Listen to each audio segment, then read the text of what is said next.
Dans cet exercice d'application, nous allons calculer une intégrale à l'aide d'une primitive.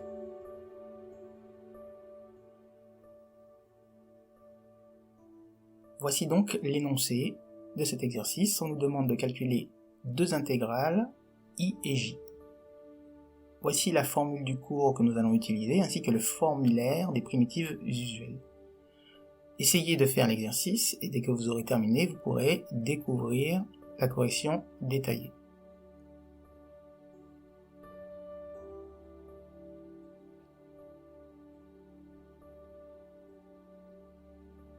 Dans un premier temps, comme l'indique le cours, nous devons d'abord déterminer la primitive de cette fonction. Si vous bloquez sur ce passage, n'hésitez pas à consulter notre vidéo « Comment déterminer une primitive à coup sûr » en 4 étapes. Là, nous allons continuer. Nous trouvons donc la primitive de petit f de x et grand F de x. Il n'est pas nécessaire de rajouter plus k lorsqu'on calcule une primitive pour une intégrale.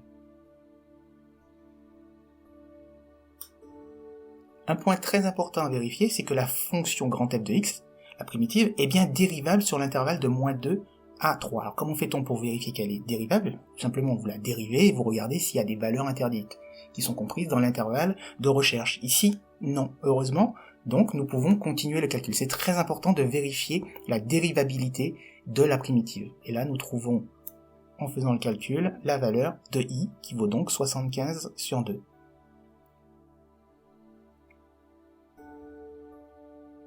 Alors de la même manière, nous allons faire la même procédure pour la fonction g de x. Nous trouvons la primitive grand G de x, toujours pas besoin de k.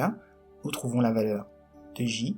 Encore une fois, il est très important de vérifier que nous pouvons passer de grand G de x à petit j, grand J, toujours en vérifiant que la fonction grand G est bien dérivable sur l'intervalle de 3. Si elle ne l'est pas, nous ne pouvons pas calculer l'intégrale.